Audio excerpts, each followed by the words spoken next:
This is the Clutch Picks Sports Betting Podcast, Week 7 NFL Picks. My name is Sheldon Alexander, and I'm joined, as always, by the Score's lead betting analyst, Mr. Matt Russell. And I got to say, before I give you some time here, I got to say, you know what? I'm okay. Despite the fact we have a down week, I had a down week with the picks, but I'm okay. We're all right. We understand these weeks happen, and that's why we enjoy the good weeks when they come, because when the bad weeks happen, it's just an opportunity for a bounce back. And boy, do we need a bounce back after last week's 4-11 against the spread, bringing the season total for the Sheldon Says picks to 50, 41-2. I didn't fully give everything back from the start of the season, but we're damn near close. It just means you got to ride the wave. That's why I'm about the waves, right? Got to enjoy the waves, good and bad. Mr. Matt Russell, how are you doing after a very weird week in the NFL? I'm good. I was really a lot more closer to 500, so I'm not in that depth of despair section of the program where you're at, which, I mean, listen, we've all been there, right? And it's like, you have to remember that it is just a small, tiny sample size, whether you want to talk about the 270 some odd games in the NFL season or the thousands and thousands of bets that you're going to make in your life.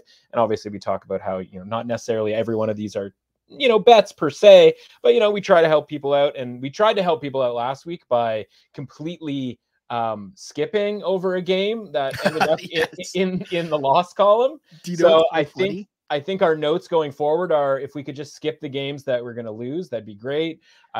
You were on the right track with Cleveland. We got to talk about the Cleveland San Francisco fiasco. There's a lot to talk about. Where if you flip that from an L to a W, it doesn't look so bad necessarily. But yeah, do you know what's funny? So the game. Shout out to our viewers of the pod, and it just goes to show how important and an important part that Twitter is, and the online community that we've been able to build of the people who watch and follow the pod. Last week, I didn't realize that I forgot a game. And as soon as I went back to the notes and I looked, I'm like, oh, I know exactly what happened. I write out all the notes. And then as I'm making the graphics and the keys, I'm copying and pasting and switching the orders of the games, because the orders that I make the picks in aren't the same order that we do in the games. So as I'm copying and pasting and moving stuff up and down the lineup, the Lions game got lost in translation. And that should have been a precursor to me to let me know, A, I'm wrong on that pick, and B, this just might be a telltale of what was about to happen to me on the weekend. And I was so disinterested in talking about that game, I didn't even notice. Sometimes I'll be like, are we going to get to this game? I'm really looking forward to talking about this game. Yeah. I didn't want anything to do with that game. There's a couple of different games I didn't really want anything to do with, and that was certainly one of them. But yeah, no, first time in 4 years, I think we've just flat out missed a game, but sums up the week, I guess. But yeah, that's 1 week. We got to the next week, right? So time to move on. Yes, we are here, and it is week 7 of the NFL season. I'm double taking when I see that, because I'm just like, oh yeah, it actually is week 7.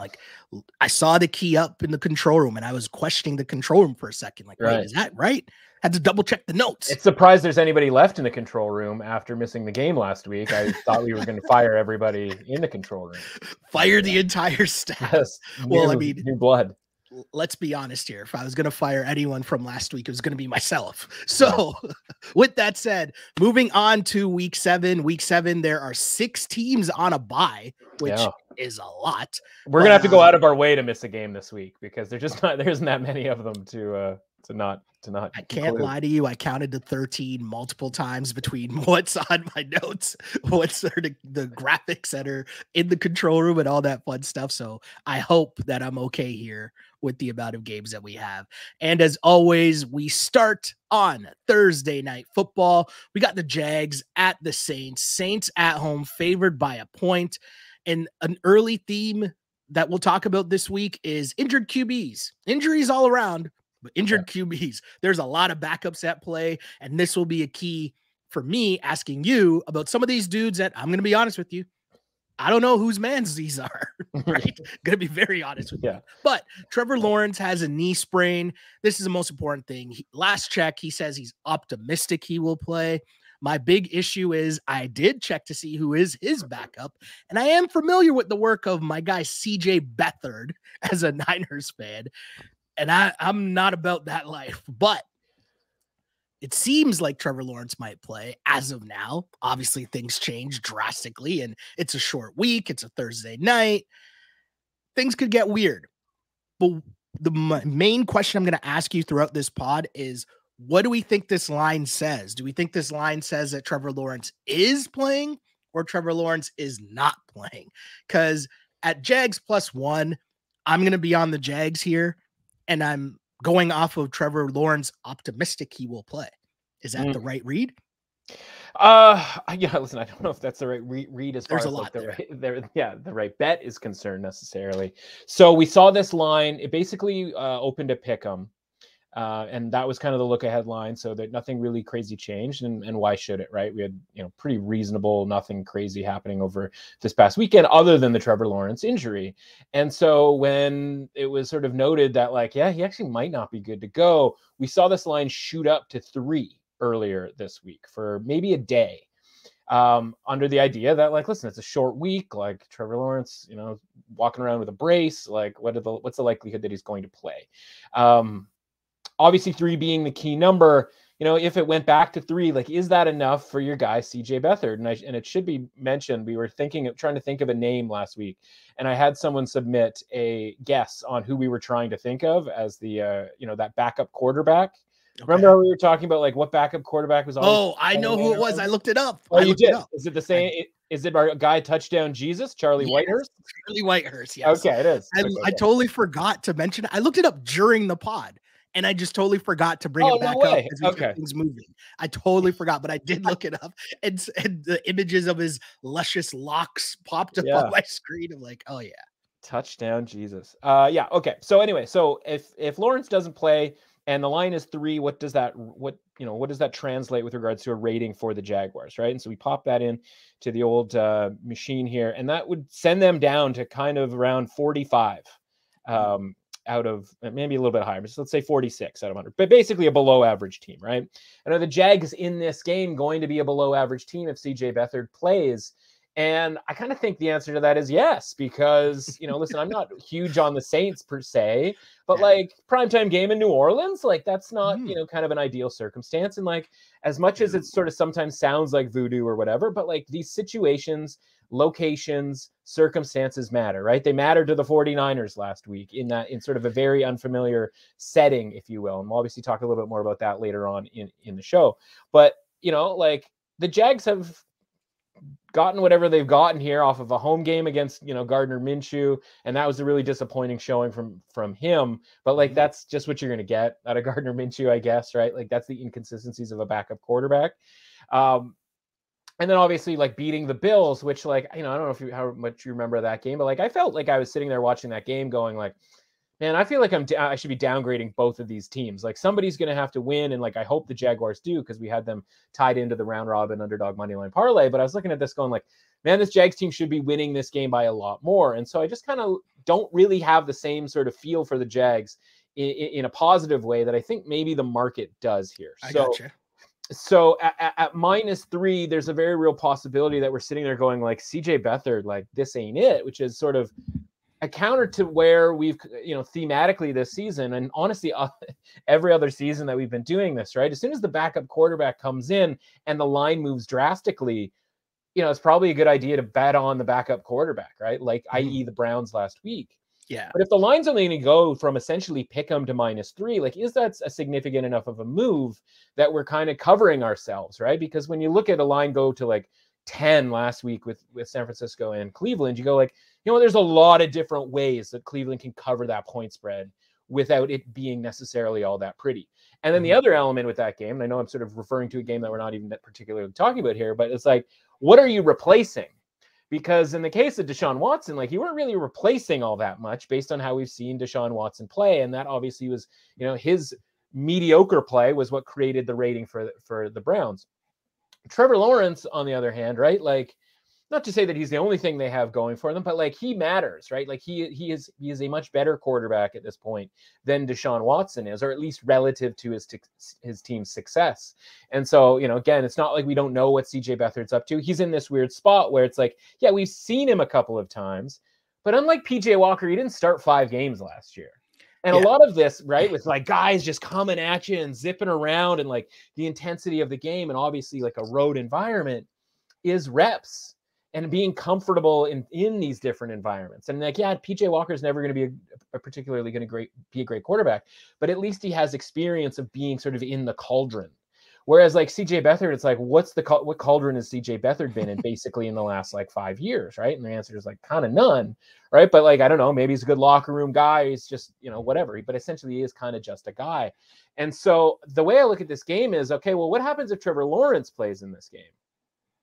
Well, we got a guy who, again, CJ Beathard has been taking the first team reps in practice this week, right? So we're short week, road team, not practicing. The QB1 is not practicing and is going into an environment that is different than the pretty comfortable London environment where the Jags played, 2 straight games in London. That's, somewhat cozy for them, and home games in and around that. And so I just look at this going like, yeah, I don't really love the Saints particularly here or as a team, but like in this situation, like I kind of do like the Saints. And, like it's not like they've been bad all season long. They have obviously, blowout win against the Patriots. Then you see them lose on the road against the Texans and lose at home against Tampa Bay. So there's a bunch of different results coming from the Saints. So I think they're a little bit more like inconsistent than maybe we would necessarily expect for a team whose rating kind of hasn't changed for me all season long. So like I had this game rated as a pick'em, so I think the price would have been necessarily fair. But when you're going to tell me that Trevor Lawrence, if he plays, is going to be compromised in a circumstance that is pretty different than anything that they've faced this season, I'm going to be leaning towards the Saints anyway. And so now that this line is -1, I go, all right, I can either have the Saints essentially to win outright against a compromised Trevor Lawrence, or I could buy it right now before the price of the brick goes up. Yeah, exactly. Before the price goes up because CJ Beathard's involved. Sorry, my bad. The wire. Yeah. Sorry. It's just always in my mind. I'm sorry. The brick Beathard. I like it. Because he might sink the team on Thursday. So I just kind of look at it and go, like, am I comfortable with the Saints if Trevor Lawrence happens to play, knowing that obviously I think his mobility will be limited? Right? Like I think at the very least that's the case. Yeah. And the Saints have a pretty good defense. And I'd like to think at 3-3, like the crowd is still into the season. It's not like Ian Book is involved in this game, right? Like there should be a little bit more excitement for this game in New Orleans, knowing that they could go to, I believe 4-3 would be their record here. Obviously the division is exactly what we thought it was when it comes to like just finish 500 and you got a real chance to be in contention for the division title. So I don't know, maybe it's an unpopular pick, maybe it isn't, but like I kind of like the Saints here and buy it now before we end up hitting like a -3 here against CJ the Brick Beathard. And by the way, that -3 might have just been that in-between number because we don't know. This might end up closing 4.5 if Beathard's in the lineup. I think too, the tough part, the really tough part is a short week for the Jags, right? Like either way, this is the wrong time to be on a short week and heading into a place like New Orleans. You're totally right about that. And about the uncomfortable confines that they will be in comparison to their last, 2 games in London and home games, right? Like that's 4 games. Like, I mean, what are we doing here? Especially because one of those London games were considered a road game for some reason against Buffalo, I think it was, right? Right. But either way, super strange stuff going on. I will change the pick. We are on the Saints. I'm on the Saints -1. And this is about the line. To me, this is about the line and just what side would you rather be on, depending on what's going to happen. If Trevor Lawrence does come back, you know what I mean? That line, where's that going to go in comparison? And the reality is it's a knee injury and, And a non-conference game, by the way, right? And so when you're sitting around, you're looking at the landscape of the division, and honestly, that probably should be the only thing that really matters for them, because I don't know that they're like their eyes are on bye week for the playoffs, right? It's kind of like, let's just win this division. And you look at it and you go like, Anthony Richardson's injured. We've already beaten the Colts twice. They're in the rear view mirror. The Tennessee Titans, Ryan Tannehill appears to be out. And like, I don't know if you saw what Malik Willis was running out there. Like, that's not going to be it. And we'll get there. And he was deemed the better option from Will Levis. So like, I would kind of look at Tennessee and be like, no, I think we're all set there. And then obviously the only other team to sort of deal with is the Texans. And of course they lost that game to the Texans. So like, yes, they're the team that they're going to compete with, but what's the ceiling on the Texans? Like, is it going to require 12 wins to win the AFC South? Like, I don't think it's going to. And so when you're talking about a game where you're not even, sort of beating a team or playing a team here that you're competing for a wild card with, because they're off in the NFC. They're off doing their own thing, trying to win a South division. Yeah. Like, why would you put Trevor Risk Lawrence at risk, right? Beyond the idea of like long-term, like you don't want to get this guy like super hurt. He's the, franchise quarterback. Even in the short term, like, why would you do this? And like, when we talk about like the unfamiliar circumstances, and it's, worth mentioning here, it's their first true road game since week 1. Yeah. I mean, think about that, right? Like you said, like, yeah, they somehow got assigned that London game was a road game, and like that's cool for them. But like one of them was a home game, so that's cool. But there's 3 home games in and around that. 2 of those were losses, too, by the way, right? Yeah, and listen, they barely scraped by the Colts in that first road game. So like when I say super, like different, tough type conditions, like that's what I'm talking about here. No other team hasn't played a road game since week 1. I can promise you that.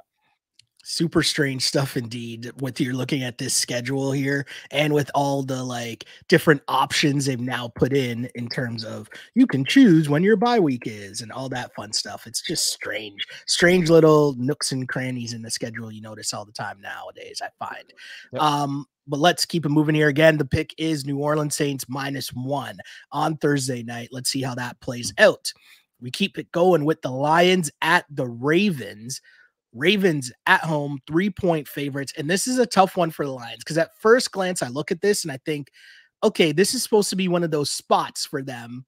That's a tough game, right? Like, we've seen them do really well so far this season, but going into Baltimore to play a tough Ravens team, this is supposed to be a spot that could be a schedule loss. So you look at that game. The problem with that is, and I'm on the Lions +3, I don't know, man. The Lions look like they are just doing work right now. And I know they didn't look incredible last week, but I thought that was another tough spot, right? Potential tough spot going into Tampa Bay to play a solid Tampa Bay team. Not a great Tampa Bay team, but a solid team. So I look at this and I say, I'm getting 3 points with the Lions, which I probably think is a better team just period anyways. Plus I add in just the Ravens continue to just be the strangest team. Last week, they should have blown that game if your boy, you mentioned Malik Willis, understood, hey, maybe I should go out of bounds here to give my team another opportunity to, I don't know, tie the game. But hey, no, I'll stay inbounds. It gets like that just made no sense. Bottom line, though, the Ravens got kind of lucky that Tannehill got hurt. And they still can't put teams away. Their offense still looks a little shady. Meanwhile, the Lions are firm in who they are and what they do. Give me the Lions +3 in this one. This is a tough game, I think, because obviously you look at it and you go like, yeah, Lions +3, like I'll take the points. And obviously you get into the element of like the fact that their ATS record is basically like unbelievable since Dan Campbell took over. And it's going to be one of those things where we look back and we're already looking back going like, man, why didn't I just bet the Lions every week and just kind of not even pay attention to it? But that's why we keep ratings, right? Because we get to follow along and go like, well, is the ratings on this team, like, are they keep going up and they still surpass it? Or are we just keeping in sort of a, frustratingly, stubborn way, I guess you'd say, just kind of keeping them the same rating because it's the Lions and like how good could they possibly be, and they keep surpassing that rating. Like now you're starting to see them move up a little bit here, right? So we've always kind of talked about them within the context of being in the mid 50s, and now they've started to reach into the low 60s, right? And so it's like, okay, once you hit low 60s, now you're into kind of conversation about like deep playoff run type of team, right? Where you're into the top 8 essentially in the league, the top 4 in your conference. And I think obviously that's the conversation with the Lions. That being said, right, like we talk about circumstances with the previous game and you go like, it's supposed to not be rainy. It's supposed to not be that Baltimore rain stuff. It's supposed to be pretty windy on Sunday. Yeah. And we get into that Jared Goff, like in the wind, in inclement weather. Where it becomes a different game than, hey, you need to cover 9 against Carolina, or, hey, you need to, cover 3 against Tampa Bay. And, Tampa Bay, listen, you can take all of this stuff with like a grain of salt. But after the game, they were pretty disappointed. They're like, we played bad. Like Baker was like, I played bad, like, blah, blah, blah. But that still was a 4-point game late. And it's funny because, I'm kind of keeping my eye on Jameson Williams because, he's sort of he's kind of what the Lions need as far as like being able to stretch the field and that sort of thing. But you watch him play for the first 6 quarters of his return after the suspension for gambling, and you're like, I don't think this guy's it. Like, he's dropping the short passes. It just doesn't seem like it's making, it's going to necessarily work. And I realize that's sort of a short, point of view. And then they throw the deep ball to him. And it doesn't even look right either, because he's looking up and it's like, am I going to catch? And he doesn't catch it cleanly, but like he catches it and it's a touchdown. And all of a sudden that game goes from 4-11 at that point, right? And obviously that becomes, okay, well, now the Buccaneers need to be throwing the ball a lot more, and it changes the script for the rest of that game. So all that is to say is, like, if the Buccaneers felt really badly about how they played, and then they got their usual couple of drops from, super washed up Mike Evans. So I don't know that they should be surprised necessarily about that. But like, if Baker Mayfield gets the ball past the one arm that was extending out towards him early on in that game, maybe Mike Evans actually catches a ball. I mean, you can't assume that, certainly. And maybe he somehow runs the length of the field despite being slower than basically all of the defensive backs on any opposing team. And I realize I'm beating up Mike Evans here, but like, these are the sort of thin lines that we're needing to cross here when it comes to covering these games. Every game seems to have that one play, whether it's in the first quarter, like I think that deep pass that got knocked down, deflected, and intercepted, or some other play. Maybe it's the literal last play of the game, which, happened obviously in a couple of different games this past week. So I just look at it and I go like, man, maybe the Lions are just kind of keep getting, not lucky necessarily, but they keep winning that high leverage, type of situation. But the injuries are piling up for the Lions, and this is obviously a different scenario. But the problem is, if you're betting the Ravens, you're requiring the Ravens to win and win by margin. And that might be the case because every, 3 times a year, maybe twice a year, you get that Ravens game where it's like, all right, a lot of time it's against a division rival, a Bengals game at home on like a Sunday night, something along those lines, where you're like, yeah, like that's the Ravens. Everything's clicking. Yeah, everything's clicking, and that's what we're looking for. So, like, I lean to that because I can just see the element of like, are the things that are going to go well offensively, or that need to go well offensively for the Lions, with David Montgomery out. We're getting into like what the third running back here, and I don't know if Jahmyr Gibbs necessarily going to be back, but I don't know if that necessarily matters because we don't even know if he's good necessarily, right? We know that David Montgomery, for all of how well it may or may not have gone in Chicago, like we know he's pretty good. And again, like I'm watching the offense, and it's like a Jameson Williams bomb on 3rd and 10 that could honestly probably could have gotten dropped in a lot of circumstances, or at least got knocked away. Like that was the key play for that game. And it's like, well, what is going to be the key play offensively for the Lions here? And, I have a hard time kind of seeing one on the road against Baltimore's defense, even though, listen, I don't, Baltimore's offense, red zone efficiency, bad, like just, it's not all that exciting here.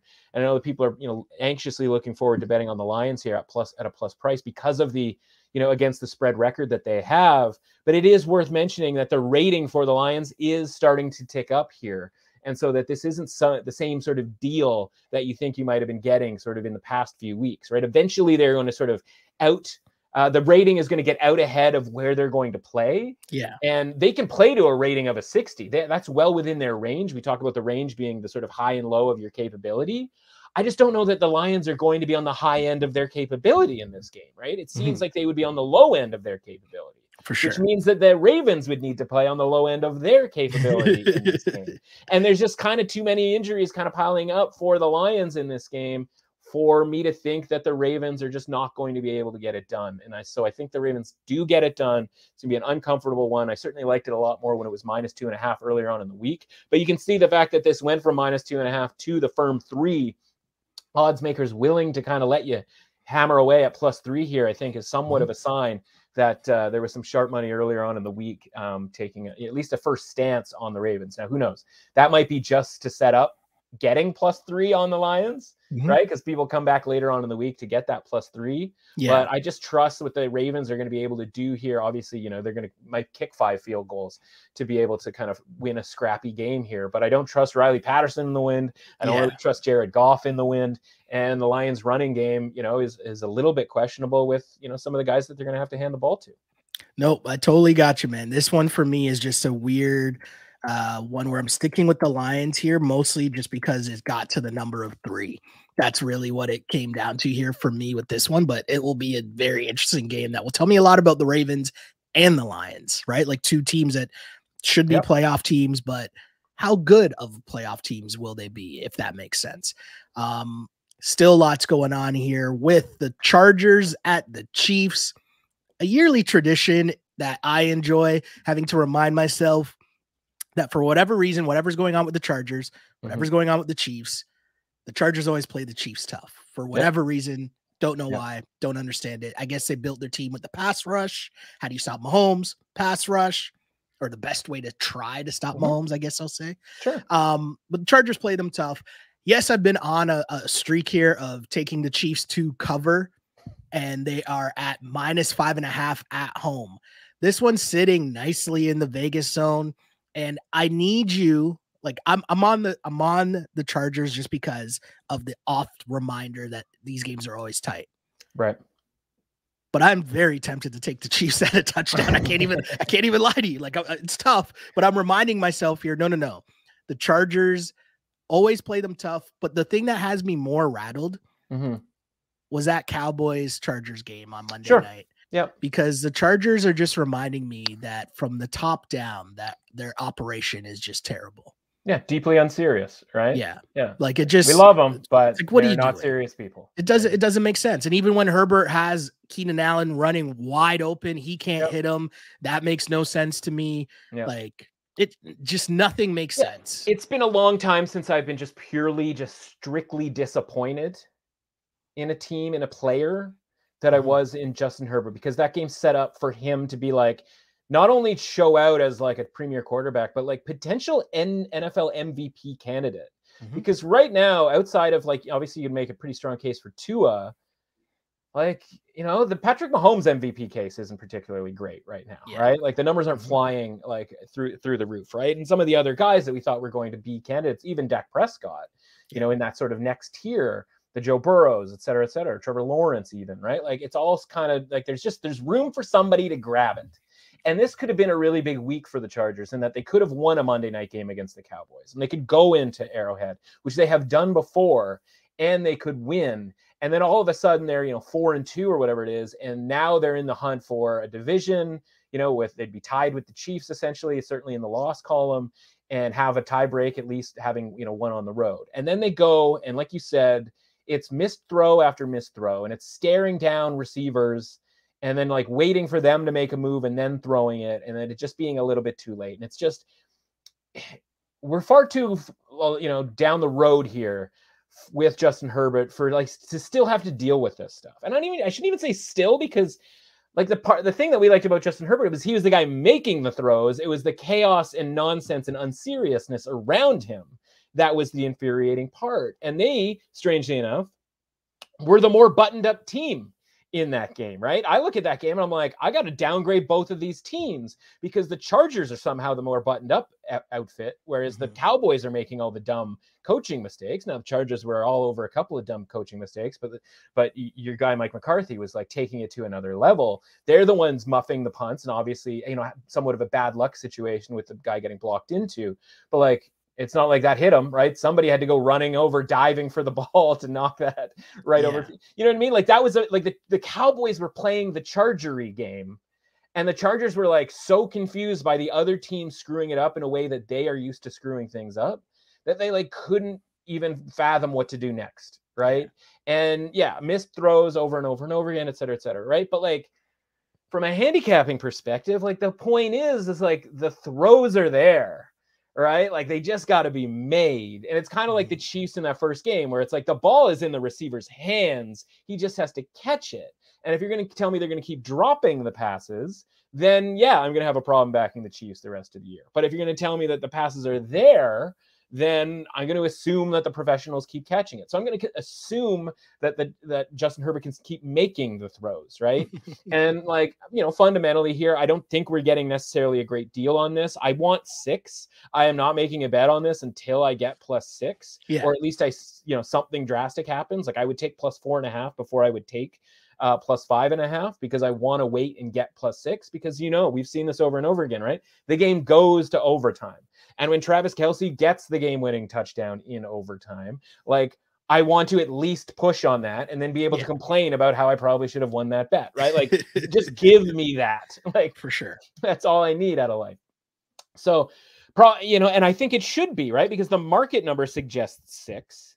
And even my ratings, because again, I'm a little bit lower on the Chargers because I downgraded them off that game. They actually make this kind of a little bit higher, but I know, like you said, I know the matchup. So we know that people are going to be a sort of, listen, they always love betting on the Chiefs, but we know that they're going to be a little bit more reticent to, bet on the Chargers here. But like they're going to, because for all the reasons that you just said. And so I don't know if we're going to get 6. Like I just, I want the 6. So, I mean, fundamentally, yes, I'm certainly not going to talk you out of the 5.5 because the part of the show is like, you have to make a pick here. But like, I'm telling you, like I need plus 6 here because I need this thing to go to overtime and I can't lose in overtime. Like maybe I push, but I cannot lose this game in overtime. Like that's far worse than just staying away from the game at all. Now, are the Chargers at plus 200 live to win this game? Absolutely. Yeah, absolutely they are. Like I like them more to win the game outright at plus 200 than I do at plus 5.5, right? Because if this game goes to overtime, not that that's fait accompli by any stretch of the imagination, but if it goes to overtime, I'm going to feel pretty good about having a plus 200 money line ticket. For sure. But I'm not going to feel that great because of the Chiefs' willingness to score a touchdown in overtime. I'm not going to feel that great about plus 5.5 because I think if it goes to overtime, there's obviously a strong chance that the Chiefs score that touchdown. There's a better chance they cover this number in overtime, I feel, than if they covering this number like in the construct of the game, right? Because like we know what the Chiefs are going to do. They're going to just like win by 4, win by 3. They're going to win by whatever they absolutely have to win by. Whereas like in overtime, it's like they're more aggressive, where like it's tied, like whether they get the ball first or not. Yeah, it's like let's run a play, let's get a guy open, let's score a touchdown here and end it right here. Like that's just kind of the Chiefs, the Chiefs move. So yeah, I'll take the Chargers here, but again, give me plus 6 and plus 200 on the money line. Yeah, Chargers. Let's see what you got in the divisional matchup for sure. Steelers at the Rams. Rams at home, laying 3 points. Steelers coming off a bye week. I know their defense is legit. I get that their defense is legit. And, most instances they can keep a game close. But I got to say, I like the Rams offense, especially with Cooper Kupp back. And I know that sounds like the most obvious statement ever, but it's like, oh, they can move the ball. Right? Like things are looking pretty good. I still think there's another level where they're still able to use Puka and Cooper Kupp together and figure that out and have their offense take another step forward. So in this instance where they're laying 3 points, I'll cautiously lay the 3 points with the Rams. And mostly that's because I feel like their offense can move the ball, whereas I still can't really say the same about the Steelers on a consistent basis. So give me the Rams -3. It's a tough one. It's a very tough one, but that's where I'm at as of now. Yeah, it's interesting, right? It's the market ratings that I track and the ratings that I have for both teams. Like I'm higher on both teams than I feel like the market is. And it's because obviously it was a little bit higher before the season started on the Steelers, and obviously you never know. It doesn't seem like we know what we're supposed to be able to expect from the Steelers on a game-to-game basis. When it comes to the Steelers here, like I think they're at the bottom end of their range. And again, maybe their range is something like 30 to 50, but I think their range is more like 40 to 60, right? Like I think there is some high 50 games coming out of the Steelers, like at some point here or there, right? And to me, this is a lot like the game against the Raiders, where they're going on the road. They're going to have the louder crowd. It's going to be home team probably has to go under a silent count, like the Chargers had to do on Monday, and the offense is going to look a lot better than it does against some of the other teams that they played, right? And so they're going to be able to move the ball a little bit. So, again, I don't think that much of the Rams defense still. A little bit obviously disappointed in the Cardinals not being able to move the ball better than they did against the Rams defense. But I have a little bit more faith, as like weird as it is to say out loud, that the Steelers will at least be able to kind of do the most rudimentary stuff. Yeah, able to move the ball. This line opened 3.5 and went down to 3. So it's actually kind of the reverse of the Detroit-Baltimore situation, right? Where it's like, oh, it went a little bit too high. And the market kind of came in and corrected that with the Steelers. I have this line around 2.6. So I actually think there's some value on the Steelers here. The thing with the Rams is last week, right? That was a ball game against the Cardinals. Yeah. And then they were throwing the ball over and over and over again.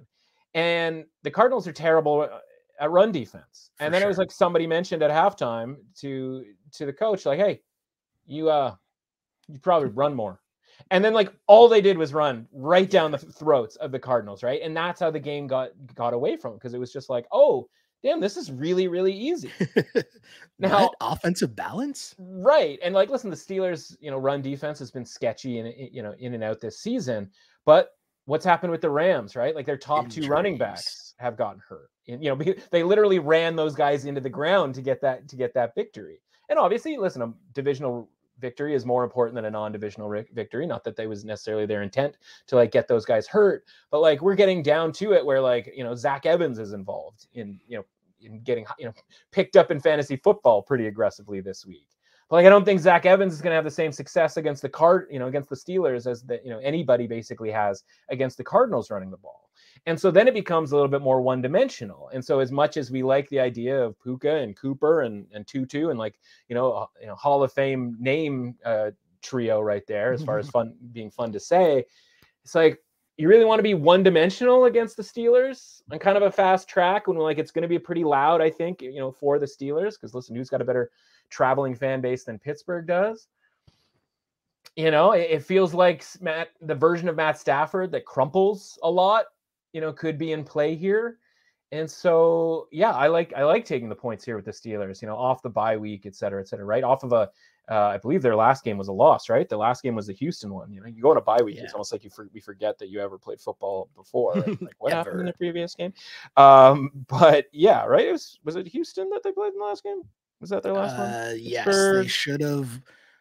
The spread in that game, the Steelers game, the last time we saw the Pittsburgh Steelers, they beat the Ravens. Oh, no, they beat the Ravens. Right. It was Houston, then it was the Ravens. My mistake. Yeah. So, I mean, yeah, they pull off that win, but I don't know if that was necessarily all that pretty or whatever. So, I mean, I guess there could be some concern that they come out a little bit flat in this game. But, like, isn't that a game where you're kind of, I don't feel like the Steelers are out of anything, right? Look around at the division, right? And so, yeah, I think there's tons of value on the Steelers here. I think their season is, far from lost necessarily. And I think their offense is going to, God, if your offense is going to change, let's put it this way, which like, if you change it in any way, shape or form, it's going to come off the bye. It's going to come off of a bye week, right? And if the lesson there from that Ravens game is like, hey, maybe we just throw the ball to like George Pickens, like a lot, like, you know what I mean? Anytime we get anything remotely looking at single coverage, or anytime we have a matchup against, I don't know, Rams cornerbacks that I don't think are particularly good, like maybe we just do that and see, because the rest of the stuff isn't really working, right? So, again, I think the Steelers offense gets a little bit better here on kind of a faster track, if you will, and certainly I like the Steelers defense against the Rams in this matchup. That could be a little bit one-dimensional. Yeah, this is definitely a tough one for me here. And you almost have me. And this is one that I know next week I'm going to come back here and being like, really? Like all the principles are right there. Steelers coming off the bye week. It's just sitting there in front of me. But I can't with the Steelers. A lot of oppos so far, buddy. No, I've switched. I don't even know how many games we are in right now. But I feel like pretty balanced. I've already switched one already, Okay. We're okay. We're doing okay. We're doing okay. We're doing okay. I'll stick with the Rams here, -3, and bare minimum. Hopefully they're kicking a game-winning field goal and we push and everyone goes home happy. Something like that, right? We got the Browns at the Colts. Browns laying 2 points on the road in Indy, and we're back to talking about backup QBs, because not sure if Deshaun Watson is back, which means it's PJ Walker time for another week. And we got the Colts, who it's Gardner Minshew time, as it was just announced, I'm pretty sure, that Anthony Richardson is having season-ending surgery.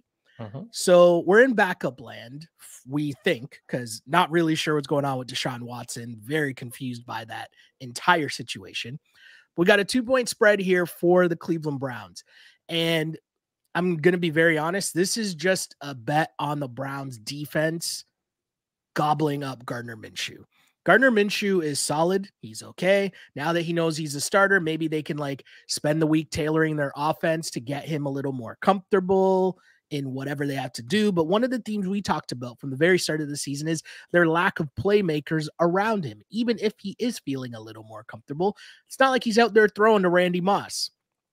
So I'm interested to see how they look with in the Gardner Minshew era. But what I do know is that we're in the Browns defense era, and we saw what they did to the Niners last week.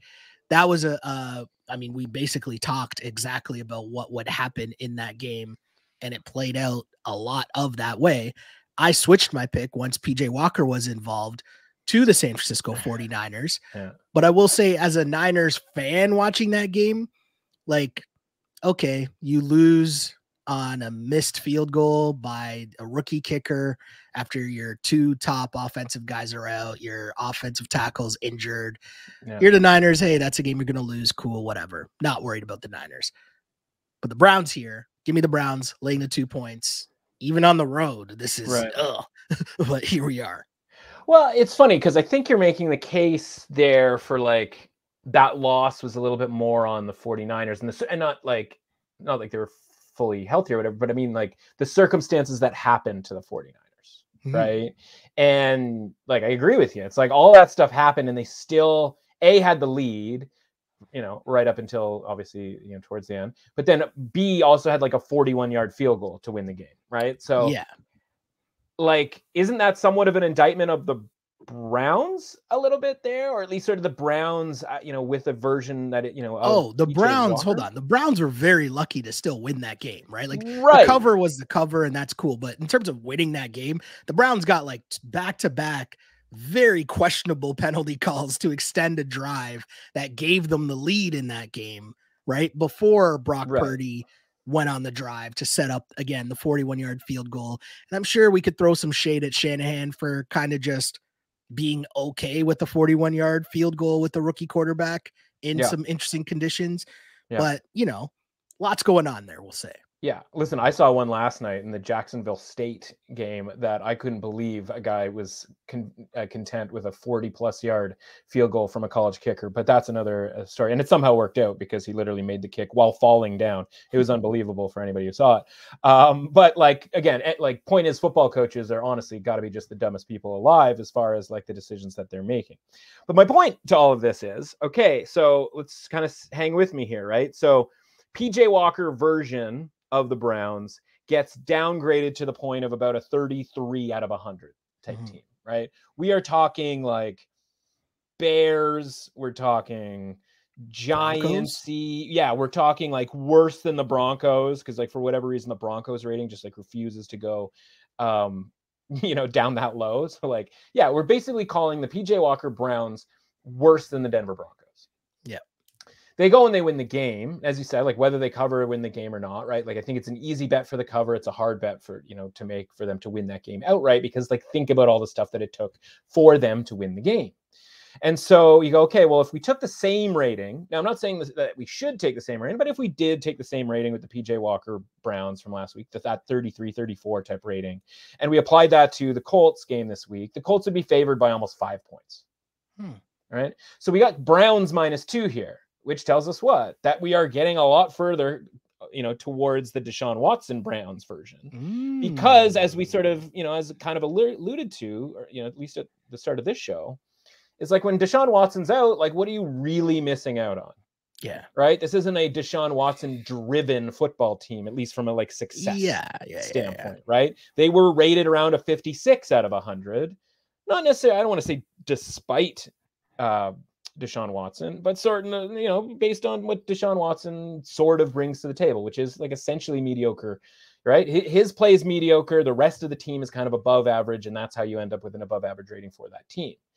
That rating, the rating essentially with the Browns before all of this nonsense has happened, and listen, it might be a straight up injury, so I shouldn't really say that it's nonsense. that would calculate to about a rating of or a point spread of Browns -1.5.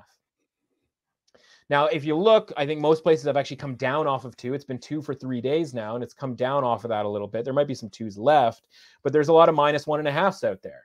So I think that, and that's a really small thing, but like the money line was +120 for the Colts. Now it's around +105, right? So like these are sort of percentage points type things, right?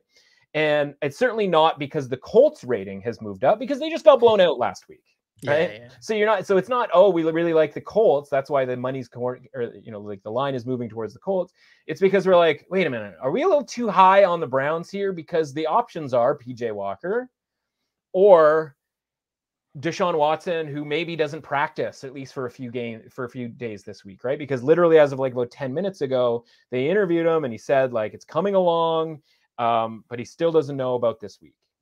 So the point is like -2 is a Deshaun Watson line where we don't necessarily know for sure whether Deshaun Watson is available to play. Mm-hmm. And it's also a very different circumstance, right? We got indoors versus outdoors. We got Gardner Minshew at home versus Gardner Minshew on the road. And we just talked about how like we weren't even really all that impressed with the Browns winning. It was a lot of circumstances that had to go their way, anti-49er, and obviously the field goal miss at the end, right? I mean, even if you just brought it down to a field goal, I'm pretty sure a 41-yarder indoors is going to be a lot easier than the 41-yarder outdoors, right? Like there's just a lot more ways that the Browns can lose this game second week in with PJ Walker, or kind of honestly like the Trevor Lawrence situation where it's like, you want to pay full Trevor Lawrence price? Do you want to play full Deshaun Watson price for compromised Deshaun Watson and compromised Trevor Lawrence? Like, yeah, they might win. They might win on a last second field goal. They might win by 20 points, right? Yeah. But when we're talking about percentages here, and we're getting plus money on the money line, we're getting a couple of points, right? We're trying to win more than we lose. And I just kind of feel like, last week's game sucked for Minshew and stuff, but like the point isn't that Gardner Minshew sucks. It's that Gardner Minshew is wildly inconsistent, right? It's Gardner Minshew. Yes. Yeah. He's like honestly 80% of all quarterbacks. And like, when's the circumstance where he's going to play better? Well, like probably at home, probably. And by the way, we had a jump and hug game from the Browns last week. Correct. Right? What's the first thing we do when we see jumping and hugging? We fade that team the next week. Doesn't mean it's going to win 100%. But when we're trying to win 55% of the time, like these are the sides that we need to be on, right? So we need to be on the Browns at +9.5 in that game last week, because more than 55% of the time, or around 55, at least 55% of the time, that's going to end up winning. Now you're going to feel bad when it doesn't win, because you're going to be like, of course the 49ers won by 2 touchdowns. Like PJ Walker stinks, right? But that problem is the 45% of the time where you feel bad for making that bet. Okay, that's cool. But you know what's going to feel good? The 55% of the time that you won that bet. And so I think that's a very similar circumstance here, where I think honestly 55% of the time the Colts win this game, or maybe lose by 1 point. But like, I think you need to be on the side of the Colts here, because like the math doesn't necessarily work out here for the Browns being full valuation. Now, obviously everybody can make the case, like everybody who's got a decent defense, you just go like, oh, the defense will take care of it. But like, this is still the NFL in 2023, where like, as much as we had so many unders last week, there is only so much the defense can do. And we've seen that in games where the Browns have lost, right? So again, like, there's only so much the defense could do when DTR was involved as the quarterback, right? Like, and I'm not saying that they're going to lose by 25 points or whatever it was when they lost and DTR was the quarterback. But like, honestly, if Deshaun Watson can't go, they're just one sprained ankle away from DTR being involved in this game too. And again, that's assuming you even really like PJ Walker all that much. And I don't know that I like either quarterback giving points on the road, even if it is only 2. Yeah, this is just an ugly game all around for sure. We keep things going with the Falcons at the Bucs. Bucs at home and laying 2.5 points here. Another tough one here, but the Falcons and your man's Desmond Ridder. Yeah. Things got a little rough for my guy last week. Things were a little shaky. Things got weird. They're moving the ball though. And here's the thing. The Bucs laying points, not really sure that's a spot I want to be in here, but I need you to talk to me about the Falcons. At least show that they can move the ball and put themselves in positions to score. They can't close, right? But they're in positions to score. Is there a chance that they figure this out? And should I be on the Falcons plus the points? My concern about the Falcons, right, is like you're watching that game and then play happens. They cut to your man Arthur Smith, and he's making like the face, he's grabbing the head, he's like, oh my God, what? And you know what it looks like? It looks like him last year when Marcus Mariota was throwing these like, backbreaking interceptions in the end zone. Mm-hmm. And yeah, it's only two guys, but like at some point, maybe it's Arthur Smith. Yeah. Right? Maybe it's Arthur Smith putting these guys in these positions where Arthur Smith has to be surprised when they throw the red zone interception to kill the game, right? Like, if you keep making, like maybe it's next year, there's a different quarterback and it's still Arthur Smith, like grabbing, and like, I like the Falcons conceptually when they're at home. Desmond Ridder plays better. Last week, notwithstanding, he threw for 300 yards, obviously, and they out yardaged the Commanders. And this was after a week where he also threw for, I think, close to, if not 300 yards. The problem is, like, are we doing the thing where it's like, okay, the Falcons are going back on the road, and I'm going to take them essentially to asking them to win this game outright after we saw what happened when they go to London, when they go to Detroit. Listen, Tampa Bay doesn't have the same home field advantage as Detroit does necessarily, but like the London game was pretty grotesque against Jacksonville. I don't know that Jacksonville's really all that much better than the Bucs. I mentioned it before. Like I like the idea that the Bucs and Mayfield acknowledged that they were bad last week. If it was like, oh, a couple of plays went this way, a couple of plays went that way, which honestly, I kind of think it was a little like, I think they were a little hard on themselves. Right? Because I really do think it's like Jamison Williams doesn't catch the ball that he bobbles on a 50-yard touchdown on 3rd and 10. Mm-hmm. And a guy doesn't get his hand up when there's a full-on coverage breakdown and Mike Evans could have been, 80 yards for a touchdown. Two of those two plays don't happen. And the Bucs all of a sudden, as bad as they played, according to themselves, all of a sudden they might beat the Lions, who are way better than the Falcons here. So no, this is no chance you're getting me to take Desmond Ridder on the road. I like that the Buccaneers, a veteran unit, are probably a little disappointed in themselves after last week's play. They should be still pretty fresh, having had a bye week the week before, and sort of, I think they expected better out of themselves. And this is like the weight class step down. Right? Like they went from a higher weight class in the Lions to a lower weight class. Yeah. And yeah, the Lions spread obviously was 3 last week for the Lions, and it's 2.5 for the Bucs this week. But I mean, this looks to me a lot like the Bears game from, it was like week 1 or week 2, where it was like, I think it was week 2. And you're like, man, I don't love laying points with Baker Mayfield, but like it is only 2.5 points. You only need the field goal win here. And like, I feel way more comfortable with that. Because I don't think he's played all that badly. Again, a lot of their offensive issues obviously are in the run game, and with Mike Evans drops on key high leverage plays, no thanks on Desmond Ridder here on the road. Give me the Bucs, who I think are ready for a big game. I got you, man. Bucs -2.5. Next up, we got the Cards at the Seahawks, NFC West showdown here. I feel like I've been burned by the Cards the last few weeks. Their shine from early on in the season of maybe being that good, bad team that can cover big spreads. Feel like it's wearing off, but they keep the game close for a huge chunk of the game and then just like fall apart at the end and don't cover. Or at least that's how I feel. Sure. This has been going for them. I say all that and then tell you that the Seahawks are 8-point favorites at home, and I am on the Cardinals +8. Right? This is a tough one. This is a very tough one here. The Seahawks have been looking up and down this season so far. Is this a game that they just take care of business and blow them out? Because my issue with the Seahawks so far is they move the ball, get into the red zone, and then crash. Can't score touchdowns. Sure. You need to do that if I'm going to take you to win by over a touchdown. I'm in a tough place here. I can't lie to you, but my lean is Arizona +8. Well, listen, if you need to get your red zone offense tightened up here, boy, do I have the team for you to play. And here it is, folks, the Arizona Cardinals. Then it's not fun laying points. And I don't know that I certainly haven't made a bet on Seattle -8. I think it's a prime teaser situation here, where teaser prices has gone up. So I'm gonna get dropped two developments in the betting space in this season. One is the unfortunate pricing on teasers. We used to write the teaser bucket every week, over at the Score. And that was basically just like the mathematically viable teaser legs out there, right? Whether you like one side or the other, like these are the best value relative to the price. Well, teasers are up to -130 on two team 6-point teasers, right? Instead of -120, it used to be -110. I think even back in the day it was even money. We're up to -130, right? So like you really, really got to have your I's dotted and your T's crossed when it comes to making a teaser bet. So this whole like everybody in the betting space just saying teaser week, because they see, they finally figured out that 8s and 2.5s are like where we need to be teasing up and down, right? Like, 4 years ago, like, nobody talked about that, right? But we talked about it, that's for sure. We definitely did. So the point is like not only you have to find value on -8 in order to find value on -2, because you have to go that much further to find value on a teaser leg.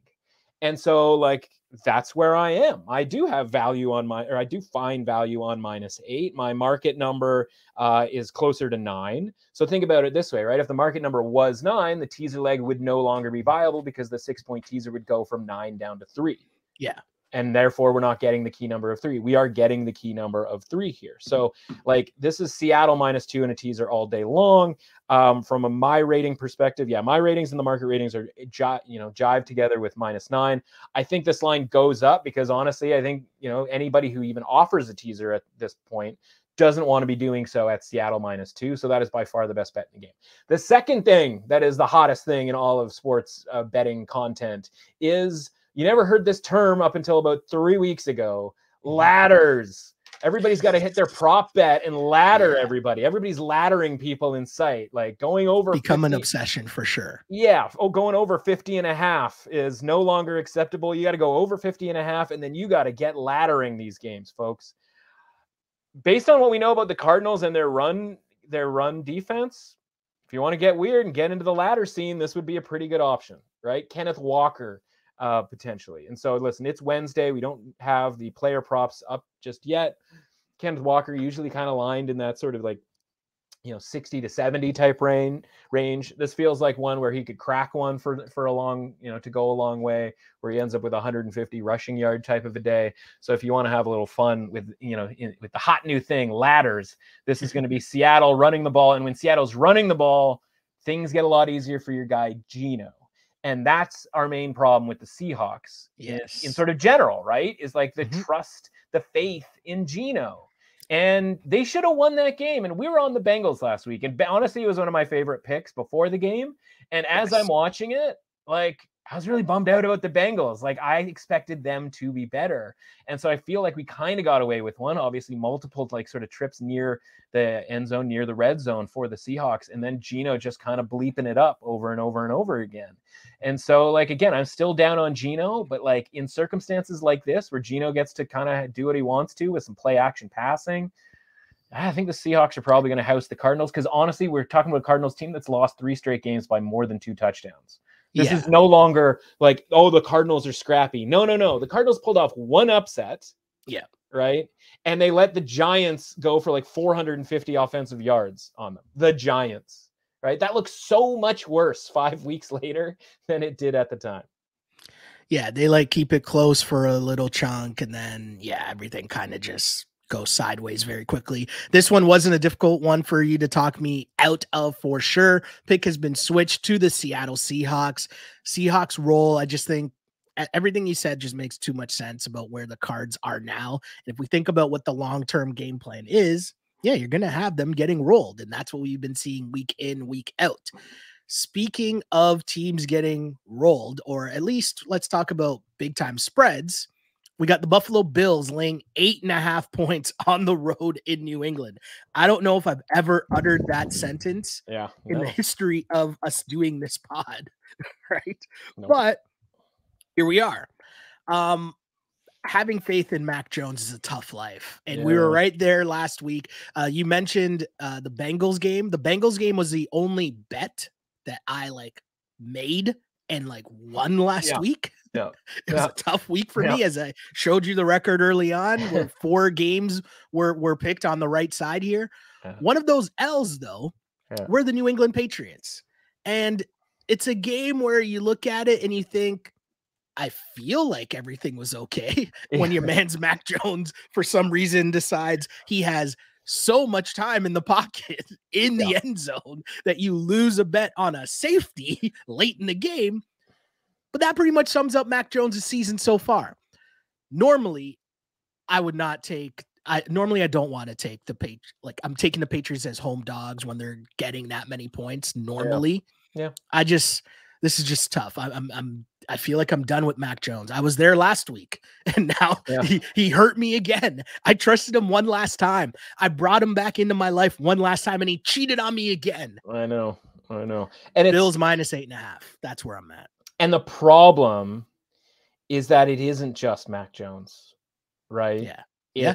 It's like every player, when they have the one chance to affect the game, to make the play, they just don't do it, right? It's just like, here's my chance. Devontae Parker, we're going deep. It is in stride, right in my hands. And it's just like at the last second, the hands don't work and the ball falls, right? And it's like, we can, obviously we're going to blame Mac Jones for the safety. And so the funny thing is about that safety, right, is like, from obviously we talk about ratings and stuff like that and the point spreads getting out of hand.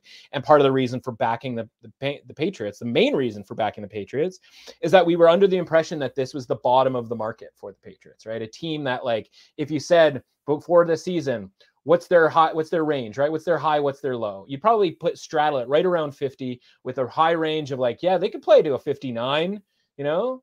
And you know what? There'll be weeks they're going to play to a 41. And then that last week, the rating gets knocked down, obviously off the Saints blowout loss. It gets knocked down to like a 40. Like, that's what it takes for you to be a 3-point underdog at the Raiders, right? At Josh bleeping McDaniels. Like, that's what it takes. And you go, okay, like, we got to bet the Patriots here. Like, it sucks. Like, we talking about like never again, but it was never again at that idea of their average sort of rating being around, 500, right? Being around sort of a 50 out of 100. And if it wasn't for the safety, we're good. Like, and literally defined perfectly by the point spread was just too high for the Raiders, right? If they win that game by 2 points, the point spread has literally moved because of the Patriots' drop in rating, in perception.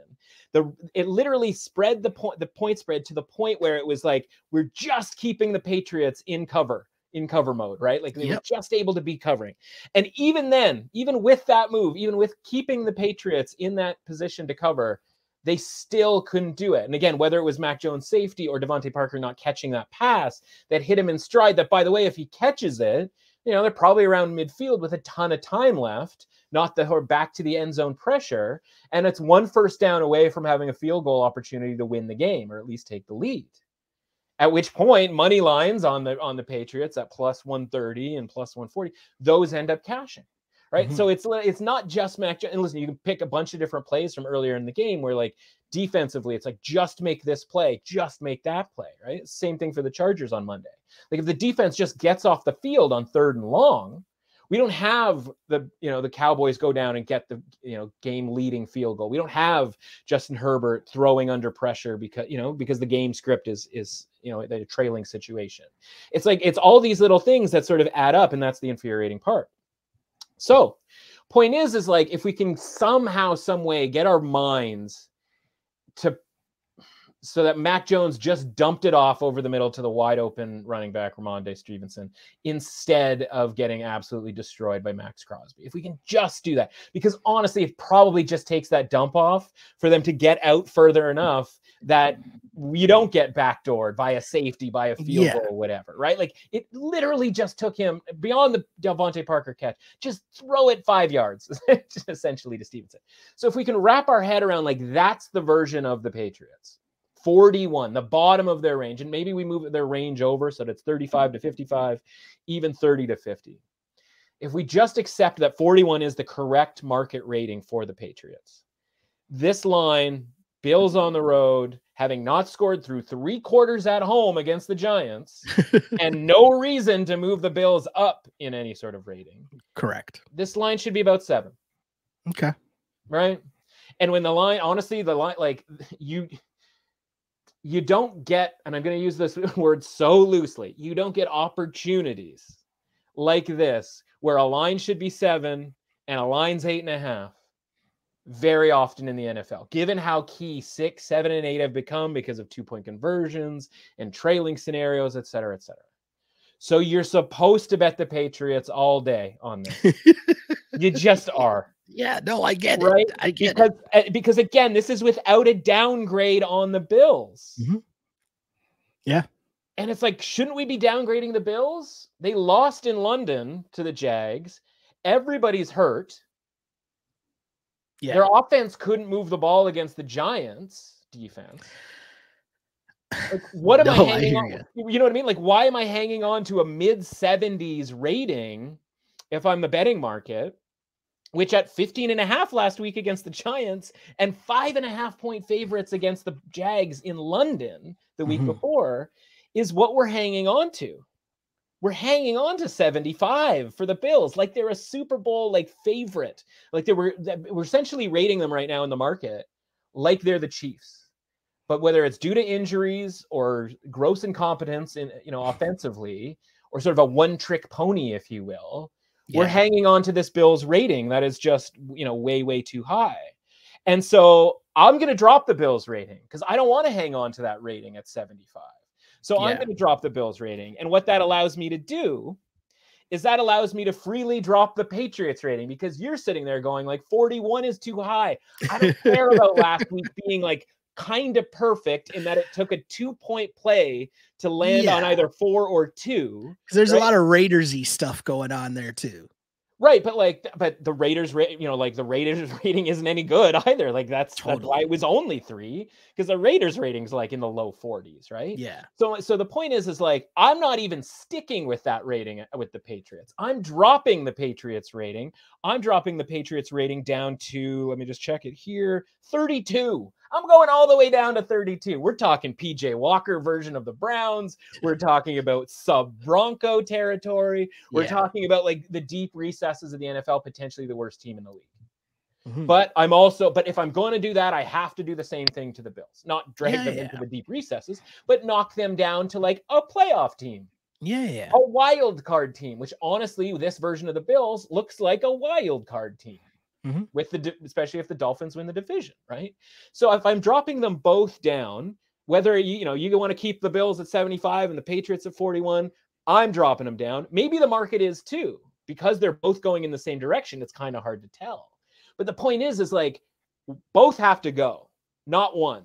And as much as like I want to say, well, I don't even want to, but like as much as you could say keep the Bills where they are and drop the Patriots, that doesn't make any sense to me. Yeah. The problem is nobody wants to bet on the Patriots. So it's going to artificially be 8.5, because either people are going to stick with the concept of the Bills being really good, or they're going to stick with the idea that the Patriots are terrible, which they are, by the way. I think it's kind of more about the Bills and having to take the Bills down. This number should be 7, maybe 7.5, based on sort of the idea of, I don't know, the idea that I don't even know. I don't know why you'd do 7.5, right? 8.5, like I put it this way, right? Like 9 would protect books against the tees. Totally. 6-point tees, but they're not doing it. It's 8.5. You can get your 2.5-point teaser all you want in this game.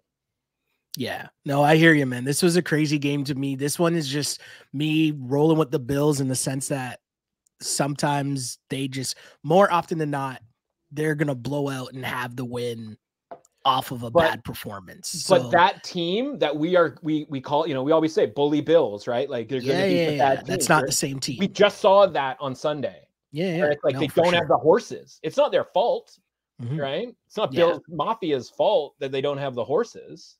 No, totally. Those guys are injured. Trey White injured. Matt Milano injured, not coming back, or at least not in the all that soon.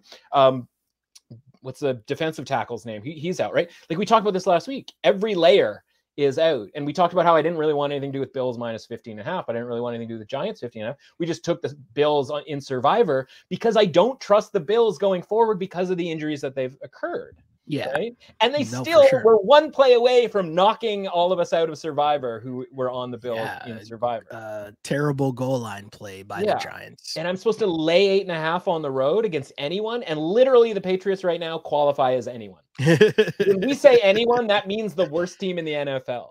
Yeah, right? No, for sure. No, I gotcha. Crazy game for sure in the AFC East.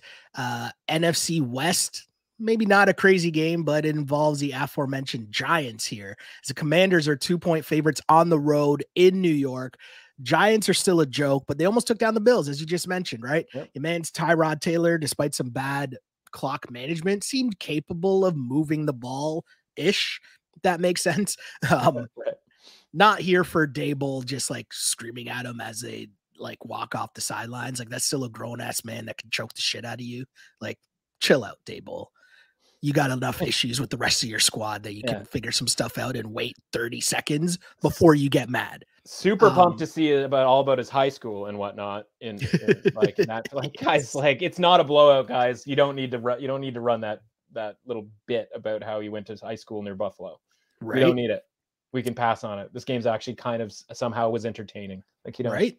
But they had all these things packaged and ready to go. But gotta use them. Gotta fire them off. I don't know what Dable is going to have ready to go for this week, but I sense even more chaos here in this game for the Giants. I feel like this could be a scrappy game and a close game, but let's give me the Commanders at less than a field goal. I'm comfortable with that.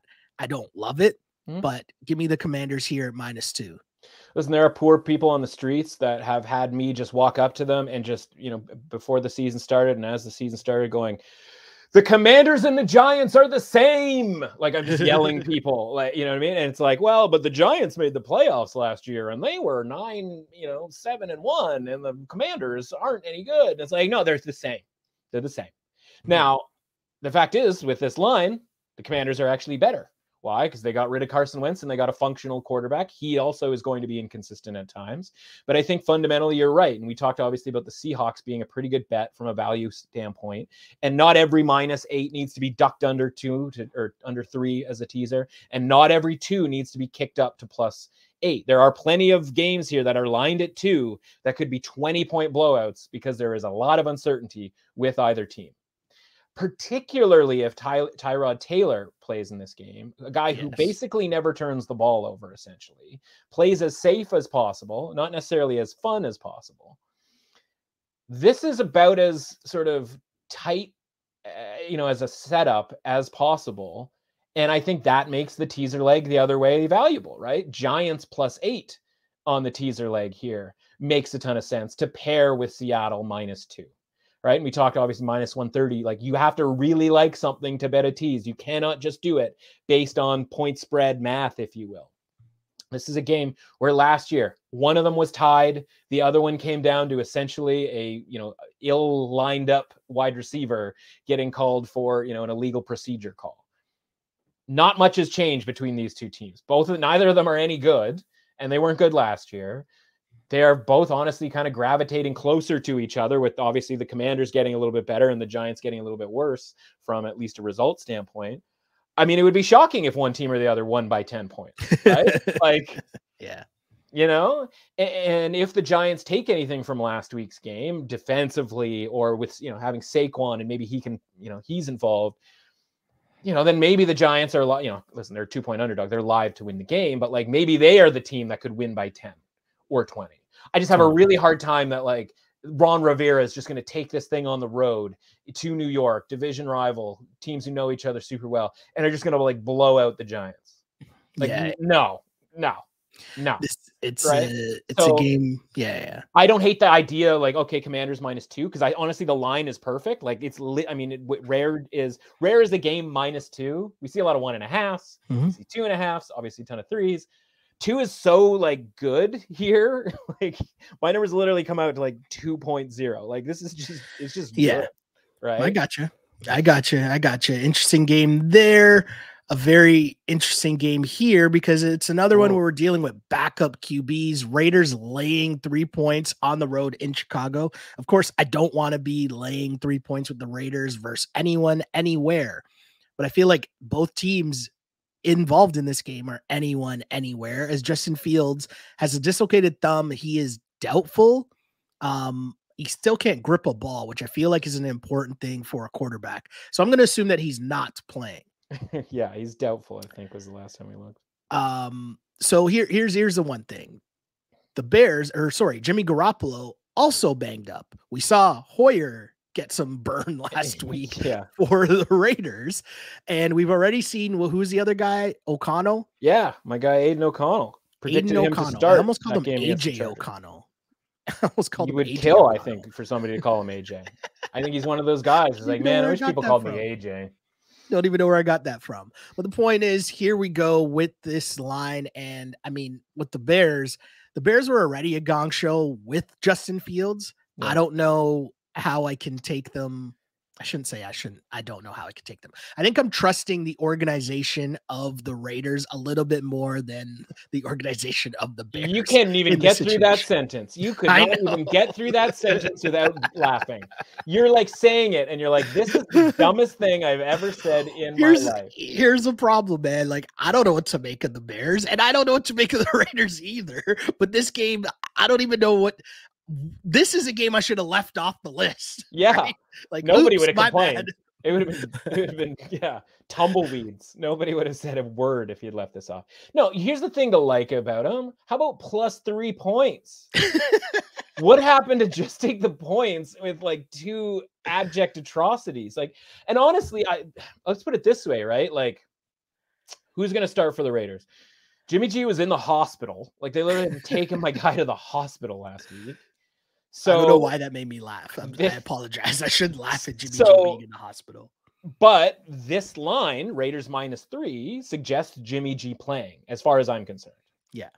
So again, if the theme is, backup quarterbacks and this, that, or whatever, I think the theme also has to be, all right, are we fine if we take the Bears +3 and Jimmy G plays on the road in Chicago, probably windy. I don't know, might be some weather. I'm pretty fine with that. Are we fine taking any team? Again, a lot of teams are qualifying as any team these days, as it's like a slow rotation through the bottom of the league as far as the ratings are concerned. Are we fine with taking the Bears +3 against Aiden O'Connell? Definitely. Yeah, I'm pretty okay with that. Or Brian Hoyer, I'm pretty okay. I don't know. Hoyer, I might have to. No, I'm joking. Your man gets, listen, he'll get you in and out of the offense. It's like, I don't even know what that means. The problem is, obviously, he goes like, hey, Justin Fields is out. Well, okay, but if we spent, outside of 2 weeks this season complaining about Justin Fields and his inaccuracy and like how he's not, good at throwing, right? Like it's a very similar thing to like the Watson deal where it's like, well, what are we replacing exactly? Yeah. Aren't we replacing suboptimal quarterback play when Justin Fields isn't running, which, I mean, he hasn't really ran all that much this season, right? So if we're replacing suboptimal quarterback play with a quarterback that we don't know anything about, I've never even seen your guy, what's it, Tyler Badgett, Tyson Badgett? Yeah, something like that. I'm going to call him T-Bone. If your guy T-Bone's coming in here, and like, we don't know. I mean, he played a little bit at the end, and it kind of got a little weird when for those of us who had fumbled, Vikings, right? It was interception late. That was like, but they were like crossing half. For a TD. Was that what would happen? Like, I just remember like they were down 6. I had Vikings -2.5, and like I'm gonna get beaten by T-Bone. Like, that can't happen. And then as soon as I thought I might get beat by T-Bone, he threw an interception. That's how I remember it anyway. But full week of practice, yada, yada, yada. Yeah, sorry. Right? Like, Jordan Hicks, 42-yard fumble return for a touchdown. Fumble? Yeah. No, but this wasn't no, this was fourth quarter. It was a 6-point game, right? 6-point final? Yes. No, this wasn't like a return for a touchdown. This was just like to end the game. This was just to end the game. Sorry. We're like talking about 2 separate things that did happen, but just not talking about it at the same time. I got you. Yeah. And that's right. No, this is like, this is the last drive of the game. I'm like, oh my God, I'm gonna lose by 1 point here on T-Bone going the distance. So we don't know, but like, we do know we're getting +3. So like, if I'm absolutely like having to make a bet on this, like, I think I have to take the +3 here, because like, listen, man, like, maybe Josh McDaniels is like, I'm out on the street and Josh McDaniels is like in the Super Bowl parade carrying the trophy around because I don't know how my guy's 3-3. I think that's his record right now. Like, I don't know how those wins have come, but they have somehow. Yeah. Yeah, I'm sorry. Like, Josh McDaniels on the road laying points. Like, just sometimes it's just not overly complicated. And like, obviously we've talked about like the permutations of the quarterbacks, but like, kind of think all these quarterbacks are just kind of the same. Just and like average. Yeah. And for me, it's like, okay, give me the 3 points. Like, anything other than Jimmy G, I can't go anywhere other than pick him in this game. I can't believe I'm relying on Jimmy G here, but this is just a state of where I'm at right now, man. You're relying on Jimmy G's health. I know. Which is wacky. And then like him to play well. I'm aware. That health, which is like mega wacky. I'm aware. There's a lot of me rolling with Jimmy G here. I know. This is Sheldon's mega wacky week, and I'm washing my hands of the whole operation. Packers -1 at the Broncos. I'm very confused by this line to begin with. First off, I feel like I'm missing something here because I understand that the Packers didn't look great the last time we saw them. I understand that for sure. Nope. But the Broncos, that pretty much sums up the entire Broncos season. So is this just like home field in a very close game pick 'em? I don't know. Young rookie QB in Denver. Is that what this line is based off? I don't know. Either way, I'm on the Packers just because I feel like I've seen them be more functional. And if you were to tell me that your man Sean Payton was just throwing this season on purpose, you might have me believe that by seeing some of the things that I've seen Russ and company do in those dope Broncos uniforms. Give me the Packers. Yeah, this is okay. So there's a couple of things. One is like, it's weird to say because how bad they've been all season. Like, this is the start of the Broncos finally getting downgraded. Because honestly, off of the rating, and listen, there's no team we have a more solid rating on than the Kansas City Chiefs, right? Mm-hmm. Like, that, like their rating just, unless Travis Kelce's out and that sort of switches things up, but like we know what the Chiefs are, what their rating is. Like they are like the bedrock of this entire system. Like, not sure what a team's rating should be, compare them to the Chiefs, right? So we just had the Broncos 10.5 at the Chiefs, and like speaking of that Raiders Patriots game, like, really, really strong line at 10.5, right? Like that game from a cover perspective was like down to the wire, right? Like there might as well have been a safety involved. So we have a pretty good handle on what the Broncos were rated. And I actually have the Broncos as like a small favorite in this game. Okay. But you say, okay, well, all right. So we have solid Chiefs. We might have a solid Broncos. What we don't have is a solid Packers, because every week the Packers are one number on Monday. And then we think this guy and this guy and this guy are going to play. And like one of them does, or two of them does. And Aaron Jones doesn't, even though it's Monday night and it's been like 4 weeks since he played. And every week he seemed like he was questionable. And every week he was out. And then it's like, well, it's got to be Monday. And then it wasn't. And then they have a bye week. And then like, it's still, maybe it's Aaron Jones is back. So to me, this is the Aaron Jones is back number. Because, listen, you've seen AJ Dillon's work. Mm-hmm. AJ, Aaron Jones does a lot more than AJ Dillon does. Yeah, right, for this definitely. Team. And so if we're just sitting there week after week after week, hoping for Jones to come back, then that's what this number is with him actually coming back, where they are, in fact, this short road favorite. So am I dying to bet the Packers? Like, hey, man, we've been doing it.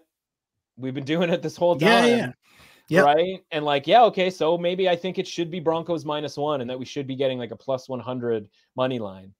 Like, that's not gonna be enough for me to be like, oh, give me Broncos at +100 on the money line, because like, I just watched this team lose to the Jets at home. And like, honestly, like they could have easily gotten shut out last Thursday. Yeah. So I'm not betting the Broncos. So, like, I mean, this is maybe like a hopeful line, right? Like, what? And you seem to think that Green Bay should be a bigger favorite, but I think that has more to do with like how you think the Broncos, are terrible. And like, I don't even necessarily disagree with you. It's more just like I'm kind of waiting for the market to agree with us. Yeah, put them in the 30s, because the Broncos have not been in the 30s yet. Which is kind of weird, right? It's like kind of weird. And so if you think the Broncos should be in the 30s, then this line makes sense. And if we think Aaron Jones is going to be back, then this line makes sense. And it's also a little short, at which point you should back the Packers. Totally got you, my dude. Totally got you. I'm on the Packers -1 as we head to Sunday Night Football, a big boy matchup between the Dolphins at the Eagles. Eagles at home laying 2 points. I feel like this game will tell me a lot about the Eagles as they looked shaky throughout the season, despite still winning games. And that kind of caught up to them last week against the Jets. Their offense just hasn't looked as sharp as it did last year without their offensive coordinator, which who knew might be a big deal. But anyways, here we are. Jalen Hurts throwing the ball way too much last week against the Jets. Couldn't kill the clock despite they had the lead. Meanwhile, the Finns come in rolling. Here's the thing, though. I'm on the Eagles -2. And the reason I'm on the Eagles is just because I feel like this game sets up more for what could be Miami's problem come playoff time. Can they win ugly? We kind of saw them do it earlier on in the year against the Patriots, but we know the Patriots aren't really that good. And yeah, they took care of the Patriots, but it wasn't like, it wasn't a convincing, they didn't drop 70. Sure. But you know what I'm saying though, right? Yeah. I feel like the Eagles, you kind of have to get back to business, do what you do, run the ball, grind it out, keep that offense off the field, know the game that you're in, play that playoff style that gave them so much success last year. I feel like you got to know that coming off of last week's loss. That reason I'm on the Eagles -2, but this is a tough game and this is a great game. I can't wait to watch it. Yeah. Are we getting a second chance here to bet bet against Miami, in Buffalo, right? Like, isn't this the same thing as the Miami at Buffalo situation where everybody's like, Miami, like, love Miami. And it's like, God, this is a lot different, folks. Yeah. This is a lot different than Giants, than Panthers, than all these sort of home games, right? And so it's like you get these games where it's like the blowout is going to happen, and it's just a matter of, is it going to be a 10-point blowout or a 20-point blowout, right? Like that's the teeter. Those games, it's not video games, right? Like those games are different than this. This is championship football type games, right? Like this is like, we're doing this and coming off of a loss where everything is going to be, you'd like to think, a little bit more tightened up, and Miami going from like the warmth of Miami. And again, when I say warmth, I don't even mean just the weather. I mean the setup with those games to, listen, it wasn't cold in Buffalo, but it's going to be chilly night in Philadelphia on Sunday. Yeah. Right. And they're going to hit him in the mouth. They're going to hit him over and over and over again. It would be really, really, really, really impressive if the Dolphins won this game on the road. And I don't know. And that's not even saying that like the Dolphins aren't the better team than the Eagles. They might be. Market ratings suggest that this should be maybe even a little bit tighter. But you're basing your market ratings off of point spreads created off of games where Miami was going to blow the team out that their opponent. So like Miami's going to be inflated because 11 never feels like enough against the Giants, against the Panthers. Yeah. So like, it's always going to move up. It's like, yeah, they're probably going to blow them out. Yeah. So, but if they played the Bills every week or Bills-like teams, i.e. the Eagles, which are very sort of Bills-like in their quality and their style, then like, yeah, I'm not going to say it's going to be as easy as the Bills game was, but like, that wouldn't surprise me necessarily, right? Yeah. So I get why this number has kind of come not at 3, why it's even come down from 2.5. Maybe we even get down to 1.5 because the market suggests like that's what the number is supposed to be. But from a rating standpoint, I have this like Eagles -3.3. Like I'm good at basically 3 or more. I mean, obviously I want to capture the key number 3, which it doesn't appear like I'm going to have any problem doing because I can literally bet it right now at -2. So yeah, I'm right there with you. I think this is, an Eagles. This is listen, this is a spot, right? Like this is like, all right, it's time here for the Eagles to like really show us something. And having lost last week, honestly, I think Miami was probably seeing them lose and was like, uh-oh. Yeah. Right? Like that's going to be a problem. No, totally there with you. Totally understand. Eagles -2, big boy game Sunday night. Can't wait for that one. Rounding out week 7's action, we got my Niners on the road laying 7 points against the Vikings. This is just a tough one because we don't really know like what the Niners injury situation is as we record this on Wednesday, and obviously they play on Monday. When you're talking about names like Christian McCaffrey, Deebo Samuel, Trent Williams, like those guys matter. Those guys matter. Yeah, right. Yeah. So we're sitting here at -7, and I feel like, or I'm hoping that maybe some of these guys will play. At least 2 of them will. Trent Williams, I assume, will play because he's always banged up anyways at this stage of his career. So I'm assuming he'll play. Basically, I'm laying the points with the Niners here at -7. And my thought process here is I just need one of Deebo or McCaffrey to play in this game, and I'll be comfortable laying the 7 points with the Niners on the road against the Vikings. I feel like Shanahan, that game, again, all the things that went wrong, they still could have come out of that game with a victory against the Browns. This is a lot more difficult as you're on the road in Minnesota. It's Monday night, all that fun stuff.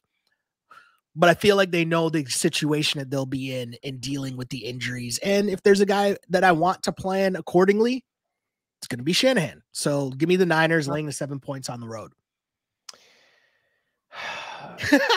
This is tough. I mean, honestly, okay, like I'll put it this way, right? Like if you want my real opinion, like come to the score on Monday and I'll have a bet for you. Yeah. Right. Like, cause like I can't even, this is certainly, I don't have a strong enough opinion where this is going to be some sort of contest pick, for example. Yeah. Right? We don't know who's going to play. Like there's so much time between now and then. So much time.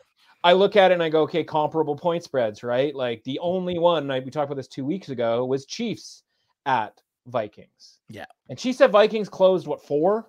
Yeah. Right. It was 3.5, 4. Yeah. 3.5, 4. And like came down. Are the 49ers that much better than the Chiefs? No, they're like, obviously it's a pretty comparable team, certainly from a rating standpoint. They're literally 1 and 2, and it's up to you to just sort of decide which you sort of feel better about, but they're basically 1-2 in the league. Obviously, the main difference between that game and this game is Justin Jefferson's absence. Yeah. And, I don't know what to make of the Vikings because it's like, all right, the Vikings weren't exactly moving it up and down the field against the Bears last week. Mm-hmm. And is that a function of being outdoors? Is that a function of the first week without Justin Jefferson, needing more time to kind of come up with, like, honestly, better scheme without Justin Jefferson? 8 days for Kevin O'Connell, like, is that, going to be enough? The answer to that is like, maybe, and then obviously, as you said, right, like Christian McCaffrey matters. Like most running backs don't really matter, but he does. Like that's the point of Christian McCaffrey. Deebo, I don't know that he matters that much as far as like, this game per se, like they can get by without him. And obviously I think we both agree that Trent Williams is going to be able to play, right? And like, I mean, not surprising that in the colder kind of grim weather, like you're going to have more injuries than when it's warm out, right? It's just science.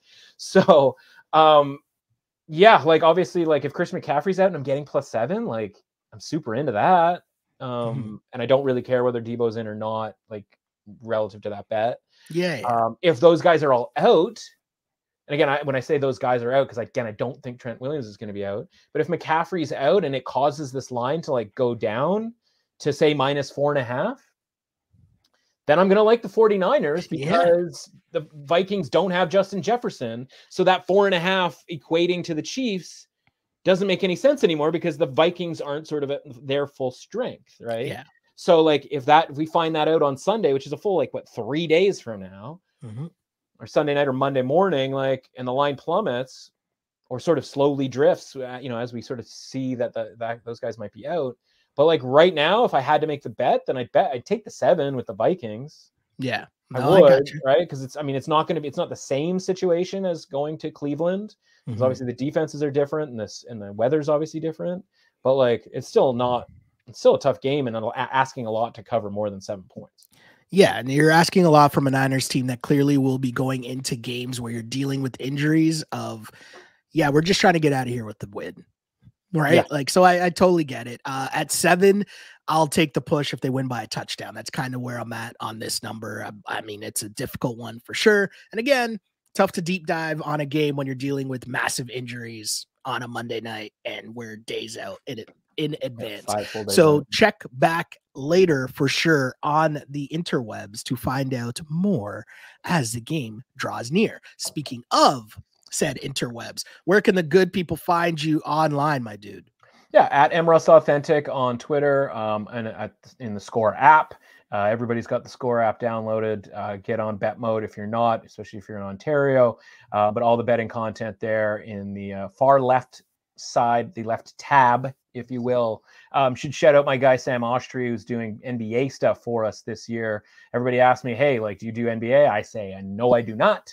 We kind of walk our way through it in the playoff and kind of figure out ratings and stuff like that. But he is a ball junkie. So if you're into the NBA, check us out over at the Score for that. So much stuff going on, of course. And, stay tuned for me as well. You can follow me online on Twitter, or the app formerly known as Twitter, at Shell Alexander, and on Instagram at Sheldon Alexander. Thanks to the people who have been liking and subscribing to the pod, sharing the wealth, asking questions in our Twitter timelines as well. We always appreciate that, and interacting with the fans and the little community we've built along the way doing this pod, regardless of what it's called and regardless of what feed it's on. We appreciate that. As I always say, I used to pray for times like this to rhyme like this. This is a Clutch Picks sports betting podcast. As always, unpolished and unapologetic. Until next time, see ya.